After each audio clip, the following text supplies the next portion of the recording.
Olá, boa tarde a todos. Estão me ouvindo bem? Bem, vejo umas cabeças falar que sim, então maravilha.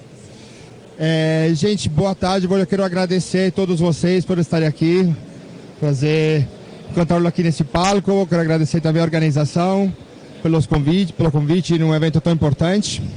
E hoje a gente vai falar de automação de marketing, né? Um tema que está bem na pauta, né? Nesse último período.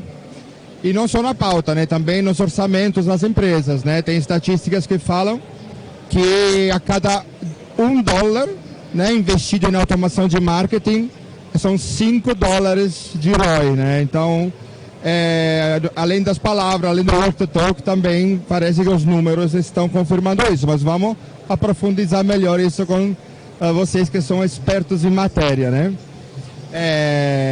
Antes de tudo, eu vou apresentar, porque acredito que não foi apresentada a Amanda Gasperini, da Gauzy, né? Vou querer se apresentar vocês. Bom, sou diretora de Analytics Growth e Martech da Gauzy, que é uma consultoria de digital da Stefanini. Vocês estão me escutando bem? Dá para ouvir? Mais ou menos? Tá. Fala mais alto. Eu sou italiano, posso mexer as mãos. Boa tarde, pessoal. Vocês me ouvem bem? Tá tranquilo? Eu sou Felipe Gonçalves, sou gerente de marketing da TOTUS. Hoje o time é responsável por toda a geração de tráfego pago do site e também de todos os nossos portais de produto e venda do suporte. Então, aumentar um pouquinho. Melhorou? Ótimo. Aí, Léo. Olá, boa tarde. Novamente aqui com vocês. Eu sou o Léo Nares, sou CEO da DP6. A DP6 é uma consultoria de dados e marketing analytics. Maravilha, bom, obrigado. Bom, para quem não me conhece, meu nome é Francesco, sou italiano, sou CEO da Logan. E eu vou agora já partir com a primeira pergunta. Agora parece que o microfone está funcionando um pouco melhor, espero também pela plateia. Então, a primeira pergunta que eu quero fazer é para Felipe, né? Felipe, a gente estava conversando no pré-evento, você me falou que na TOTUS você trabalha na prospecção de lead, né, e na maximização da ROI de mais de 300 produtos, né? E são todos, né, voltados para B2B, que é um segmento extremamente desafiador. Quanto que é a automação de marketing? Quais são os desafios que você vê na hora de medir a contribuição que a automação de marketing dá nessa... Então, Francesco, o principal desafio ele está muito atrelado ao como você falou, né? É uma variedade de produtos muito grande. Eu acho que na realidade de todo mundo aqui tem isso, né? Entender que os produtos são diferentes, eles têm ciclos de venda diferentes. Então, o desafio é você conseguir achar uma métrica em comum, ali, achar um critério para encontrar esses resultados, né? E aí, principalmente quando você começa a pensar em tomadas de decisões baseadas no ROI, onde você vai investir somente no que está trazendo retorno mesmo para a empresa, ali nas campanhas que realmente trazem lucratividade, você não tem margem para achismo, você não tem margem para suposições, você precisa confiar nos dados. E a automação, ela entra aí, né? Sem a automação, você fica frágil nesse sentido, você não consegue ter a segurança para uma tomada de decisão se você não tem certeza que alguma ponta do processo não está sendo fiel ao que é a realidade. Então, acho que esses são os principais desafios para você conseguir que a automação de marketing jogue a favor e não contra as suas tomadas de decisão. Perfeito, obrigado. E Amanda, assim, sempre nesse contexto, né, de usar a automação para ROI e em visão desses desafios que estávamos comentando aqui, no seu dia a dia na Gauzy, se pronuncia bem Gauzy assim? Eu estou sempre com medo das minhas pronúncias em italiano. Na Gauzy, quais são as soluções? Né? Imagino que encontrar soluções para as dores dos clientes é um desafio horizontal, né, para você. Como que você poderia se solucionar esse desafio em visão do maior uso da automação de marketing? Perfeito. Eu vou tentar, porque quando a gente fala de ROI, né, a gente pensa muito em receita, e a receita é a parte fácil, né, da gente mensurar. Eu falo que complementando a receita, a gente precisa olhar em 3 pontos. A eficiência operacional, né, ou a transformação operacional, a redução de custo e a melhoria na qualidade, né? Então, quando a gente fala... Vou tentar tangibilizar aqui um pouquinho com o uso de caso, né? Por exemplo, numa operação de analytics para marketing, né? Quando você vê, por exemplo, que existe um processo que é feito várias vezes, né, durante o dia, ou o mesmo processo durante vários dias pela mesma pessoa, você fala, bom, então tem oportunidade de automação, né? E aí, quando a gente aplicou a automação... muito focado aqui em engenharia de marketing, por exemplo, o que a gente consegue? Uma eficiência operacional, e aí nesse caso a gente conseguiu até 80% de eficiência operacional, exatamente porque você torna, né, o uso dos dados, o processamento dos dados mais linear, mais qualificado, e as pessoas conseguem usar melhor os dados dentro da operação. Então, reduziu também o custo de processamento de dados e melhorou a qualidade do uso dos dados no dia a dia. E aí, quando você fala assim, tá, mas como é que eu calculo o ROI disso, né? Se você quer calcular mesmo e precisa calcular, precisa envolver, por exemplo, o financeiro, o RH, para entender o custo daqueles profissionais, para entender como que transformou o custo operacional em custo capital, né, o OPEX para o CAPEX, e conseguir transformar o EBITDA da empresa, por exemplo. Então, são discussões que você pode ter, mas tem muitas empresas que, ao você falar desses indicadores que eu falei, também já entende muito o benefício, né, dessa automação. Mas é importante olhar para esses outros indicadores para além do focar só na geração de receita direta, né? Sim, totalmente de acordo. Leonardo, você trabalhou na consultoria, né, DP6, e queria te fazer uma pergunta sobre um clichê, né, que por muito tempo foi associado à automação, né? Quando a gente fala, pense na automação, talvez porque vem de lembranças fordistas, né? Mas a gente sempre pensa em automação de uma forma um pouco mais mecânica, linha né? de fábrica, né? Mais genérica. E aí a gente não consegue automaticamente ainda, talvez, na maioria dos casos, associá-la ao conceito de personalização. Só que, na verdade, a gente viu até com, né, os progressos da AI generativa, enfim, com muitas outras aplicações, né, da automação, a gente vê que também talvez a personalização esteja se aproximando também da automação. Assim, no seu dia a dia, né, na DP6, qual é a sua opinião a respeito disso? Você acha que a automação pode ser associada à personalização ou ainda é uma prerrogativa só do toque humano, assim? Na verdade, precisa ser associada com personalização, né? Porque diferente de uma fábrica, né, que você precisa produzir produtos iguais em série, você está trabalhando com pessoas diferentes em contextos diferentes, né? Ali na sequência do relacionamento com a marca, entre a marca e os consumidores e as consumidoras. Então, precisa ser associada à personalização, porque a chave daí é relevância, né? A gente quer automação para quê? Para fazer mais, né? Trabalhar mais leads, gerar mais vendas, conquistar mais clientes com menos esforço, vamos dizer assim, manual. Com menos esforço manual, né?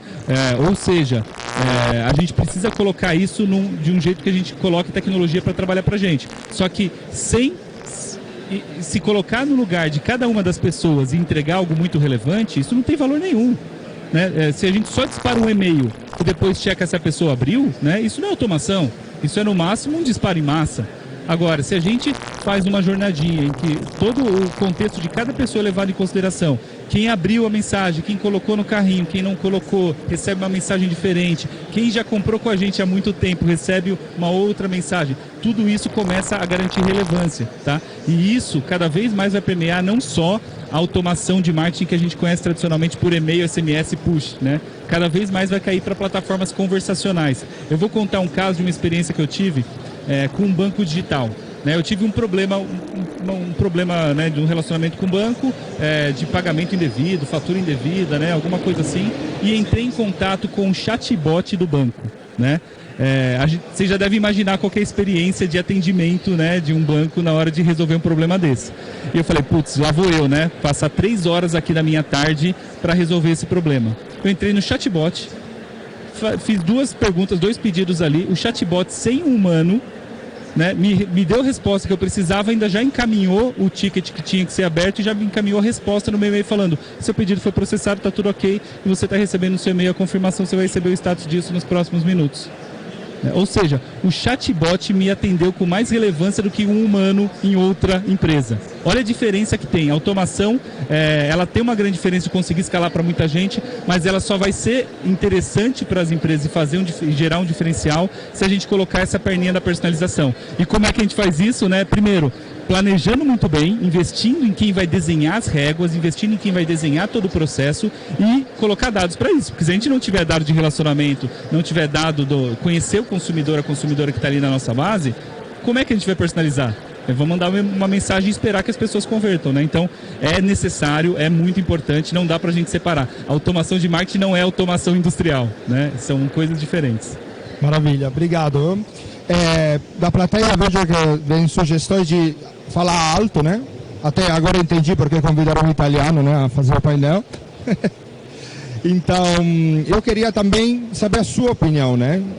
Você tem muita experiência, né, no mercado de marketing e publicidade e como que você vê, né, a respeito do que estava falando o Leonardo agora, essa questão da personalização e quais são os desafios, né, que você encontra nesse aspecto, né, de juntar a automação de marketing com aquele cuidado, aquele carinho de personalizar o atendimento do cliente. Perfeito. Eu concordo muito sobre é necessário fazer automação de marketing, até, né, assim, tudo que é possível a gente fazer por uma máquina, vamos fazer pela máquina porque a gente, como seres humanos, consegue fazer muitas outras coisas, né, que a máquina não faz. E aí eu falo, por exemplo, da contextualização, né? Hoje, a máquina ainda, né, quando a gente fala de inteligência artificial, ainda tem um gap de contextualizar o negócio, contextualizar o mercado, contextualizar uma necessidade existente, ou até mesmo variáveis que não são numéricas ou que não estão imputadas, né? Então, quando a gente fala... Vocês estão ouvindo bem? Desculpa. Aê, boa. Quando a gente fala, né, de contextualizar, né? E aí eu vejo muita gente, por exemplo, e dificuldades das empresas, dos profissionais em usar a IA, né, a seu favor. Acho que vocês já ouviram aquela famosa frase, né? Você não vai perder o emprego para IA, mas sim para um ser humano que usa IA. E eu diria que é tipo um ser humano que saiba usar a IA, porque não é só ir lá jogar uma pergunta no ChatGPT, copiar a resposta e mandar, né? Assim, o como você usa, o como você se inspira através, o como que você usa também a automação de marketing, por exemplo, a favor do negócio e com cuidado também. E aí falando de dados, né, que tem uma outra famosa frase que é sheets in, sheets out, me desculpem o palavreado aqui, mas que é isso, né? Se você não se preocupar com o que você está colocando na automação, o que vai sair de lá não vai estar a favor do negócio. E aí daqui a pouco você vai falar, mas isso daqui não dá resultado. Mas como é que foi feita, né, a POC? Como é que você fez a jornada? Como estavam organizados os dados para aquela automação? Como é que estava a visão da experiência do consumidor, né? Eu acho que o exemplo que o Léo deu, que é muito raro de acontecer, infelizmente, muito raro, mas a gente vê muito isso, né? Porque, por exemplo, a gente começou a fazer workshops com as empresas, porque desceu um top-down de agora tem que usar IA, todo o marketing tem que ser automatizado, né? E aí todo mundo sai que nem barata tonta, sem querendo fazer muitas coisas, mas é um mercado muito novo. Então, como é que a gente faz para o uso da automação do marketing, o uso da inteligência artificial, o uso do machine learning seja aplicado de uma forma que faz sentido para o negócio, que gere o resultado, né? Eu queria usar um exemplo aqui, se me permite. Claro.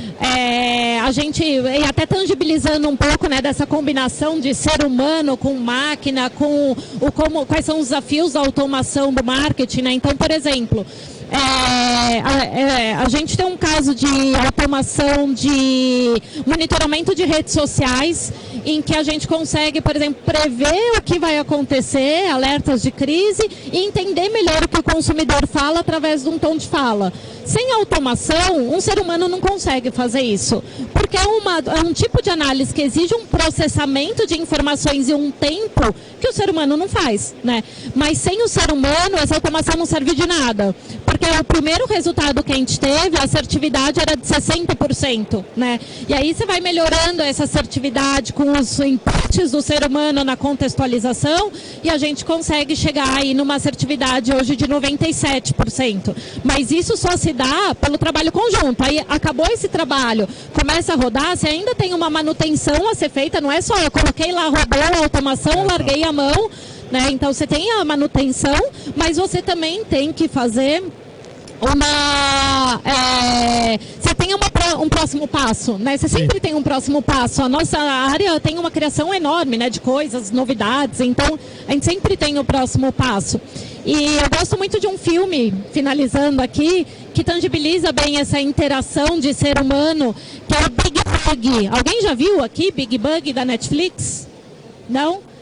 Vejam, é legal, vale a pena. Ele fala, é um filme francês, ele fala muito dessa interação aqui, e até ele faz automação do marketing como hoje não é possível, porque fere toda a LGPD, GDPR, etc.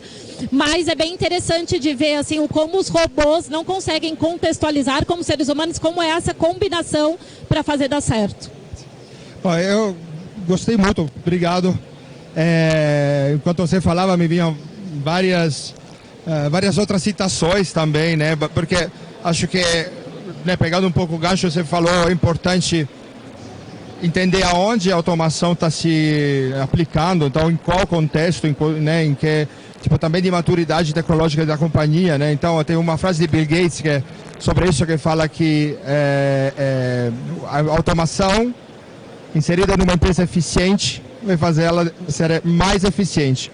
A automação, né, aplicada em uma empresa não eficiente vai deixar ela menos eficiente ainda, né? Então, assim, é um amplificador e eu acredito, então, né, 100% que o que você falou corresponde muito à realidade. E aí você mencionou durante a sua fala também soft skills, né? Você falou das soft skills.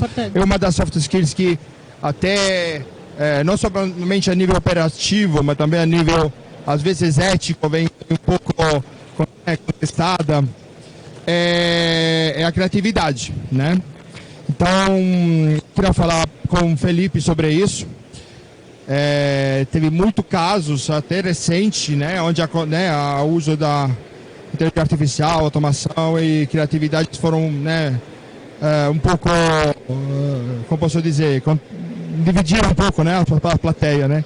Aí eu queria saber como que você vê essa relação entre seres humanos e máquinas e entre o uso das máquinas e a aplicação das soft skills que até agora eram sempre vistas como algo exclusivo dos seres humanos, né? Como você vê isso daí? Eu acho que a tendência e até o que a gente foi... O que a gente aprendeu lá atrás, né? Até com filmes e mostravam guerra do homem contra a máquina, eu acho que isso foi muito imputado na nossa cabeça. Então a gente tem uma tendência a achar que é uma evolução ameaçadora. Mas eu vejo bem complementar. Sim. A minha visão ela é muito de o que a Amanda comentou, a gente poupa trabalho operacional e tarefas operacionais e não só em tempo, em desgaste mesmo, que uma máquina consegue nos ajudar com isso com uma precisão maior que a nossa. A gente tem que tratar isso com naturalidade. E por outro lado, o profissional de marketing que atua com isso, ele começa a ter tempo e ter um raciocínio cognitivo mais voltado para a criatividade e não pensar em conferir se aquela linha da tabela está certa, se ele mandou o relatório que ele precisava mandar naquele tempo. Quanto você automatiza esses processos, você consegue deixar seus esforços voltados para ideias inovadoras. Eu acho que esse é o principal ponto e você acaba mudando um pouco a soft skill. Ela deixa de ser uma criatividade muito topo de funil mesmo, assim, né? Uma ideia, eu preciso ter a ideia brilhante. Não, você começa a voltar sua criatividade de como utilizar a automação para melhorar seus resultados, conseguir seus objetivos. É isso, para mim é muito complementar, não tem uma questão de ameaça aí que acaba sempre tendo no nosso inconsciente ali de, como a Amanda falou, a gente não vai perder o emprego, ninguém vai perder sua função para uma máquina, e sim para alguém que saiba utilizar e que utilize bem essa máquina. Sim. Aliás, foi muito discutido, até eu vi outro dia uma entrevista da Marta Gabriel sobre até o uso da automação, inteligência artificial, desde a educação primária, né? Que isso também foi visto como uma ameaça. Na verdade, tem muita gente que também fomentou, né? O mesmo Elon Musk fomentou bastante essa grande ameaça, né? E a verdade é que as coisas aos poucos, né, começam a ser mais familiares ao nosso dia a dia, a gente começa a ver as vantagens e a forma melhor de usar. Léo, sobre esse ponto, a gente falou bastante, né, de soft skill, desde a questão da personalização até a questão da criatividade, solução de desafios, então adaptabilidade também aos contextos. São todos assets bastante... Você tem uma consultoria, né? Eu acredito que são assets que você, né, tem que aplicar no seu dia a dia, né? Sempre. Qual é a sua visão, né, a respeito do que estavam falando agora, né? Você também acredita que a gente não pode se preocupar? Eu vou até... Alô, ouvindo bem? Eu vou reforçar um pouco o que a Renata, no primeiro painel, falou. A Renata da Globo, né, ela citou um pouco sobre essa explosão possível de criatividade que a gente vai ter nos próximos anos, né? E eu acredito muito nisso, porque cada vez que a gente tem um meio novo, uma tecnologia nova e que traz para a gente mais informação, mais possibilidades, agiliza a nossa busca de informações e afins, a gente só está expandindo a nossa capacidade de processamento. É como se a gente tivesse um cérebro externo, é como se a gente tivesse um computador trabalhando para a gente o tempo todo, é como se a gente tivesse um upgrade da nossa capacidade. E isso, aos poucos, né, cria para a gente novos potenciais. Aquilo que você demorava meses para pesquisar, para avaliar, para né, trocar e colaborar com várias pessoas até chegar no entendimento e ter algumas ideias, agora você vai fazer em 2 segundos. Em 2 segundos você tem uma visão global de tudo que foi publicado em conteúdo aberto sobre determinado assunto. Aquilo é uma inspiração gigantesca. Antes, um criativo, eu já fui redator no meu começo de carreira e né, trabalhei na área de criação e a minha inspiração era ir atrás de livro, em livraria, para eventualmente beber sobre um tema antes de desenhar, de escrever uma campanha, de desenhar alguma coisa. Agora imagina que você não precisa mais fazer isso, você não precisa de dias de semana, né? A gente vai ter um auxílio. Então eu sou do time otimista em relação a isso, né? E esse otimismo vem porque acho que a gente está expandindo a capacidade humana com tudo isso. A inteligência artificial não tem perspectiva. Quem dá a perspectiva, quem dá o ponto de vista, quem dá o direcionamento é o ser humano. Só que agora com uma capacidade maior. O meu grande medo é a gente adotar tudo isso sem saber, sem conhecer, sem estudar, para não ter o controle necessário. Se até, né, o fundador da OpenAI, né, na verdade o CEO da OpenAI, o Sam Altman, tem uma mochilinha em caso de apocalipse, né, em caso de apocalipse, né, da AI, a gente também deveria se preocupar de alguma maneira, né? Não acho que isso deva acontecer, porque tem muita gente se preocupando com isso, mas para não acontecer a gente precisa conhecer, saber, estudar, né, e entrar ali no meio, e não delegar, falar, olha, isso aqui vai... Né? Imagina se a gente fala... A governança de um país toda está na inteligência artificial. Muitos processos podem funcionar até melhor do que é hoje, né? Na gestão pública e afins. Mas tenho certeza que a gente vai cair numa situação em que a decisão é muito menos do que a gente gostaria do ponto de vista humano, ético e afins, porque as nossas decisões não são puramente exatoides ali, elas são humanas, né? E isso a gente consegue. Agora, usando isso como expansor da capacidade, eu acho que a gente tem muito benefício para o futuro. Claro. Não, essa questão que você levantou da ética é um dos gris, né, mas que ainda, né, precisa muito preencher sobre essa questão da aplicação da automação, acredito, né? Eu estava vendo uma matéria outro dia pensando justamente sobre as aplicações jurídicas também no direito, né? Tipo, se um médico usa, né, uma inteligência artificial para diagnosticar determinada doença e esse diagnóstico não é certeiro, a responsabilidade é do médico ou de quem programou a máquina? A gente tem um vazio legal nisso ainda, né? Então precisa muito, quando está falando de governança, né? Precisa ainda trabalhar, acredito também nessa questão. Você concorda? Saiu um resultado recente até de um julgamento nos Estados Unidos de que a arte criada por inteligência artificial não tem direito a copyright, né? Imagina, é uma das coisas que vai começar a aparecer agora. Então, se você criou aquilo como inteligência artificial, você não tem o direito de registrar como seu. Então, peraí, como é que eu posso começar a registrar como meu? Ou Sim. Se eu não vou poder, aquilo eu só vou poder usar para me inspirar, mas a execução vai ter que ser minha? Né? Em que momento isso vai ser claro, né, para chegar nesse ponto? Tanto do ponto de vista de copyright, mas também do ponto de vista legal e ético. Sim. Porque nesse caso do médico é a mesma coisa, né? A responsabilidade é de quem? Né? Exato. Temos os últimos 4 minutos, né? Então, para concluir, eu queria falar com a Amanda. Aqui, na minha empresa, na Logan, a gente fala muito de journey marketing, fala muito de jornada do consumidor, né? A gente usa muitos dados para isso, né? E automação e dados são estreitamente correlados, né? São duas faces da mesma moeda, né? E os dados são cada vez mais, né? Porque as nossas etapas físicas são cada vez mais complementadas com telas, com dados, com terminais. Então, o volume de dados aumenta exponencialmente. Você acredita que também, então, o uso da automação vai aumentar exponencialmente, tanto quanto os dados? Qual é a sua visão de futuro a respeito disso? Perfeito. Com certeza, né? Acho que a gente tem uma evolução no mercado. A gente estava até falando no início aqui, né? Como a era do mobile, né? Que demorou para acontecer e todo ano era, né? E aí da inteligência artificial, da automação, de repente, puf, né? Assim, virou uma chave no mercado. Sim. E claro, né, existe muito aprendizado. Então eu vejo muitas empresas agora querendo testar, mas não querendo ser pioneira, porque não quer. Também não estamos num ano de jogar dinheiro fora, né? Um ano de rentabilidade bem difícil. Então, eu acho que assim, quando a gente olha até o Hype Cycle da Gartner, né, você vê que várias coisas de inteligência artificial estão subindo, né? E vai começar a cair no vale, que é aquela frustração de tentei e não consegui, né? A mesma coisa de automação de marketing, assim, acho que tem alguns que já estão no vale, né?